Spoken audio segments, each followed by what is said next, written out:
ये है कि मास्टर प्लान किन शहरों के बारे में बनाया जा रहा है। आज तक लाहौर के अलावा पंजाब के किसी शहर का कोई मास्टर प्लान था ही नहीं। अगर किसी ज़िले में, जैसे मैं आपको गुजरांवाला की मिसाल देता हूँ, अगर वहाँ पे घर बनने हैं, आबादी बढ़ रही है, अगर वहाँ किसी गुजरांवाला जैसे ज़िले में हमें घर बनाने के लिए 1000 कनाल की ज़रूरत है, जिसको हम एग्रीकल्चर से ग्रीन से ब्राउन में कन्वर्ट करते हैं, तो पैटर्न ये चल रहा था कि 1000 कनाल कन्वर्ट करने के बजाय 1 लाख कनाल कन्वर्ट हो रहा। और बाद में जुल्म ये था कि उस 1 लाख कनाल को कन्वर्ट करने के बाद, एडवर्टाइजिंग करने के बाद, स्कीम्स लॉन्च करने के बाद वो खाली पड़ी हुई थी, वो ऑक्यूपाई नहीं हो रही थी। एग्रीकल्चर का लॉस हो गया, ग्रीन एरिया का लॉस हो गया और रेजिडेंशियल के लिए वो यूज़ नहीं हो रही। तो ये वो पहली हुकूमत है जिसने पूरे पंजाब का एक मास्टर प्लान किया है कि पंजाब के हर ज़िले में ग्रीन एरिया कौन सा होगा और ब्राउन एरिया कौन सा होगा। और ब्राउन एरिया खाली करके हमने छोड़ नहीं देना, हमने इम्प्लीमेंट कराना है कि ब्राउन एरिया में आपने वर्टिकल कहाँ जाना है, हॉरिजेंटल कहाँ जाना है, आपने स्कूल्स कहाँ ज़रूरत है, आप स्कूल बनाने हैं तो आपने स्कीम लॉन्च करनी है। जैसे लाहौर के आप फ़र्ज़ करें कि शर्की हिस्से में स्कूल्स या यूनिवर्सिटीज़ का फुकदान है, तो वहाँ जो स्कीम लेके आएगा तो हम उसको कहेंगे कि आप यहाँ स्कूल्स बनाएंगे, प्लॉट नहीं एलोकेट करेंगे। प्लॉट तो बाद में आपको पता है प्लॉट के साथ जो होता है।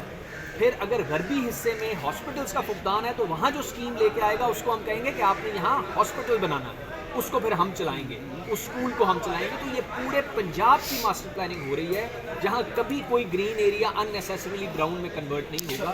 सर बीजिंग मॉडल की बीजिंग मॉडल पे वो क्या है, क्या देखिए बीजिंग जो है, बीजिंग मॉडल ही शायद हल है, लेकिन आपको पता है कि आज भी जो वर्स्ट सिटीज़ हैं अक्रॉस द वर्ल्ड उसमें बीजिंग आ जाता है, उसका AQI। बीजिंग को 25 साल लगे आइडेंटिफाई करके, प्लानिंग करके इंडस्ट्रीज़ को रीलोकेट करने में। हमने इस हुकूमत ने भी शुरू किया है। हम इंशाल्लाह ये काम, मुझे अल्लाह ताला के घर से पूरी उम्मीद है कि हम आपको बहुत से काम 25 सालों के बजाय taking lead from their experience and having their expertise and by developing our expertise, हम आपको इंशाल्लाह कुछ काम 25 सालों में नहीं 25 महीनों में करेंगे। सर ये बताइएगा कि लास्ट हेयरिंग पर आपने एक बयान दिया था कि नवंबर दिसंबर में शादियां ना की जाएं, इस पर बड़ी तनकीद हुई है सोशल मीडिया पे, इसको कैसे एलेबोरेट करेंगे? तनकीद करना हर किसी का हक है, हर आज़ाद शहरी को ये हक है कि वो अपने तय जिस चीज़ को जैसे इंटरप्रेट करे। मैंने जो ये कहा था और जो हम सोच रहे हैं, हम एडवाइस करेंगे। देखें, मैं आप सब इस शहर और इस सूबे और इस मुल्क के शहरी हैं। अगर हम ज़िंदा रहेंगे तो शादियां करेंगे। हम एडवाइस करेंगे कि ये 3 महीने जब तक, और इंशाल्लाह हो सकता है 10 साल के बाद हमारी जो प्लानिंग्स हैं, हम तो इसको मॉडल सिटी बनाने जा रहे हैं। जो अभी आज आपको मैंने जज साहब को आखिरी डॉक्यूमेंट दिखाया है, मैं वो ज़रूर ये मेंशन करना चाहूँगा। आज तक आपने शहरों की मास्टर प्लानिंग डेवलपमेंट की तो सुनी होगी, ये पहली हुकूमत है जिसने लाहौर की ग्रीन मास्टर प्लानिंग की है कि यहाँ अर्बन फॉरेस्ट कहाँ कहाँ लगने हैं, शहर के गिर्द रिंग रोड की तरह का एक ग्रीन रिंग कैसे बनना है।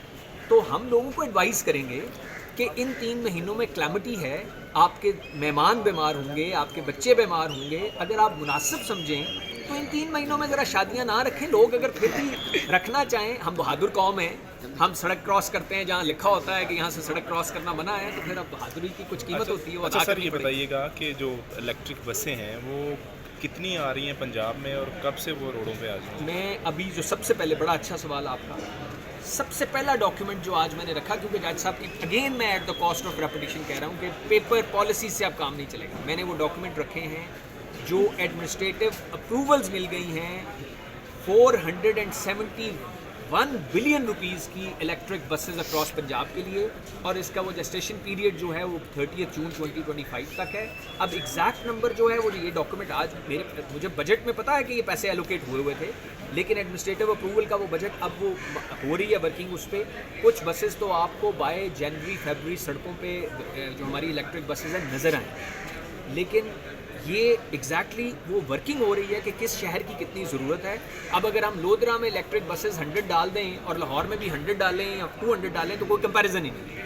तो ये हम देखेंगे, 3 चीज़ें देखेंगे, वहाँ पे ट्रांसपोर्टेशन की ज़रूरत क्या है, वहाँ पे इन्वायरमेंटल एडवर्स इफेक्ट कितने हैं दूसरी व्हीकल से, और हमारे पास रिसोर्सेज कितने हैं, वो फिर हमारे। Thank you very much sir.